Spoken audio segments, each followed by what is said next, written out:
Hey, what's going on everybody? Welcome to Latin Drumming Part 2. If you followed along with Part 1, you'll recall that we explored the foundations of Latin drumming by breaking down the essential claves, the Son and Rumba claves, and the cascara patterns, along with strategies for approaching softer sections like the verses in salsa music on the drum set. These concepts lay the groundwork for understanding how to complement the structure of Latin music authentically.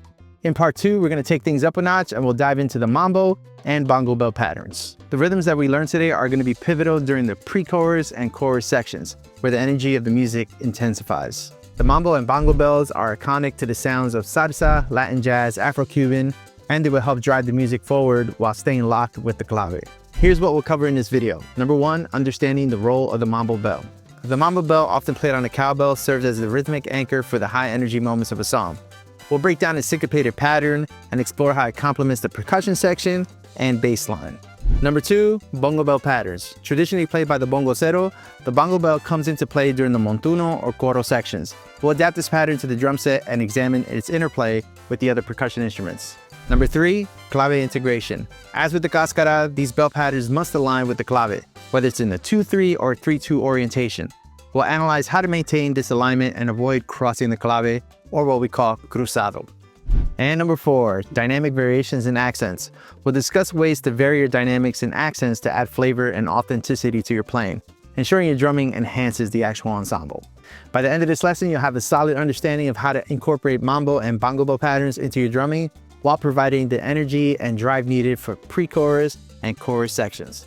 All right, guys, let's get to work. In example 1, I will demonstrate the mambo bell pattern with a 2-3 son clave. Pay close attention to how the accents are placed, as they create a natural crescendo that gives the pattern its authentic feel.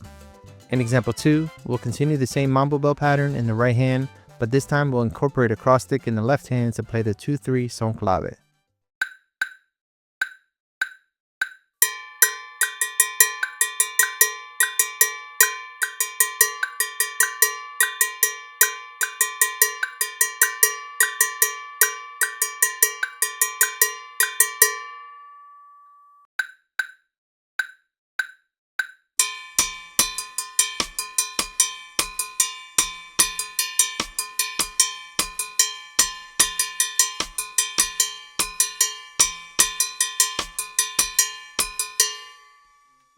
In example 3, we'll reverse the mambo bell pattern to align it with the 3-2 son clave. This adjustment is crucial because playing the previous pattern unchanged will result in a rhythm being crossed or cruzado, disrupting the flow and feel. In example 4, we will incorporate a cross stick in the left hand to play the 3-2 son clave.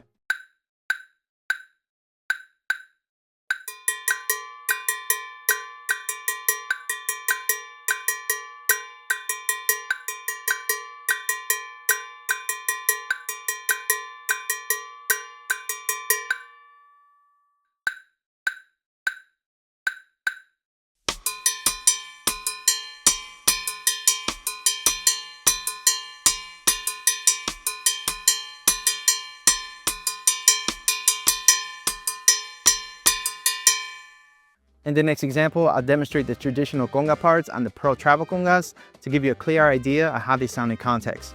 Following that, I'll showcase a couple of adaptations for playing these parts on the drum set.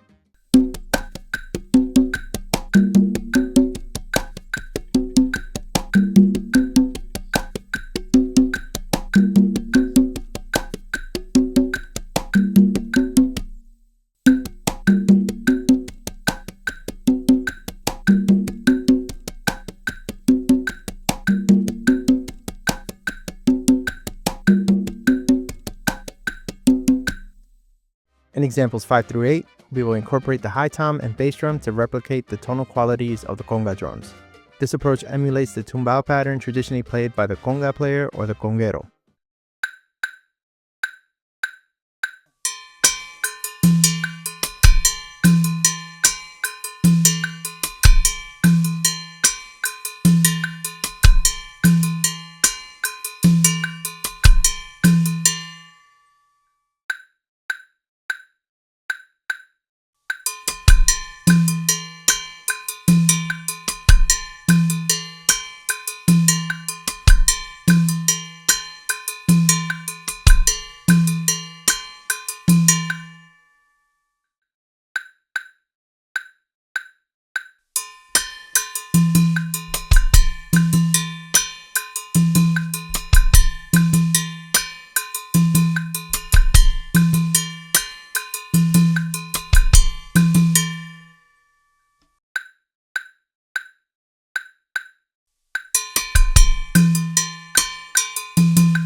In examples 9 and 10, we explore a more contemporary approach by incorporating the bass drum to add depth and drive to the rhythm.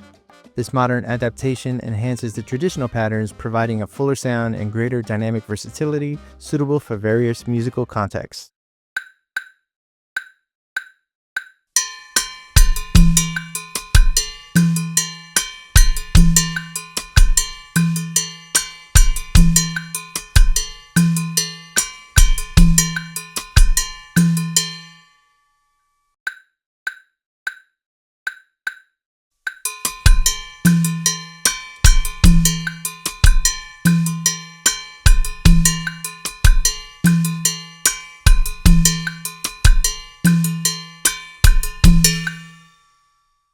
Just a reminder, all mambo bell patterns in 2-3 son clave can also be applied to the 2-3 rumba clave.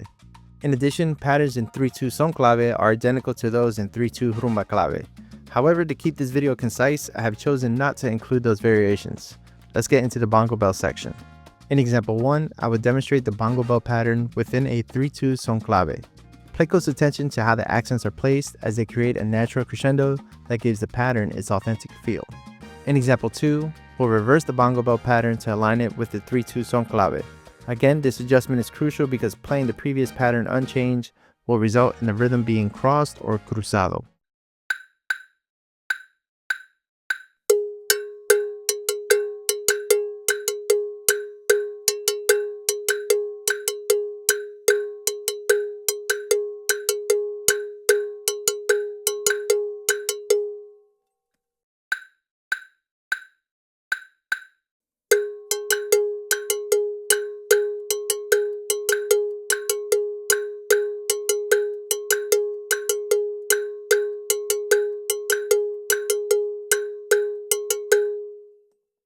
In example 3, I'll demonstrate the 2-3 bongo bell pattern with a 2-3 son clave, but this time we'll incorporate a cross stick in the left hand to play the 2-3 son clave.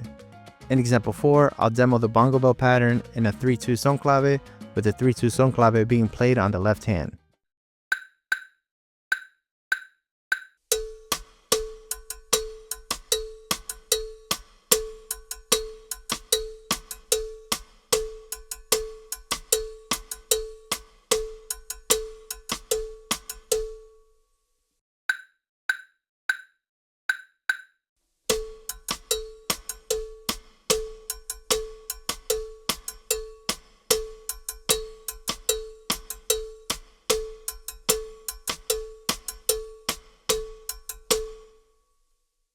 In examples 5 through 8, we'll continue to play the bongo bell patterns, but we'll incorporate the high tom and the bass drum to replicate the tonal qualities of the conga drums. This approach emulates the tumbao pattern traditionally played by the conga player or the conguero.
In examples 9 through 10, we'll continue to play the bongo bell patterns, but we'll explore a more contemporary approach by incorporating the bass drum to add depth and drive to the rhythm. This modern adaptation enhances the traditional patterns, providing a fuller sound and greater dynamic versatility suitable for various musical contexts.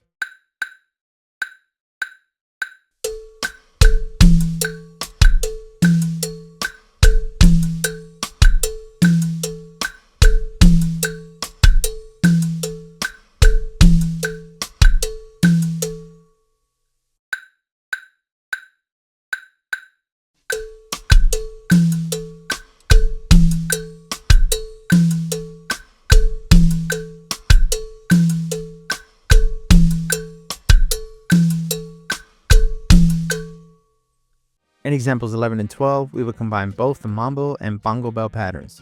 These combinations are ideal when playing alongside a conga player, emulating the timbale player at the request of the band leader or the music director, or when the music calls for more drive and intensity.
Thank you so much for watching. Remember to take this material slowly and focus on mastering each example before moving on. If you enjoyed what you saw, please consider subscribing to the channel, liking the video, sharing it, and leaving a comment. I would love to hear your thoughts. Stay tuned for part 3, where we'll dive into incorporating some songo patterns for the chorus sections of a song. Take care and God bless.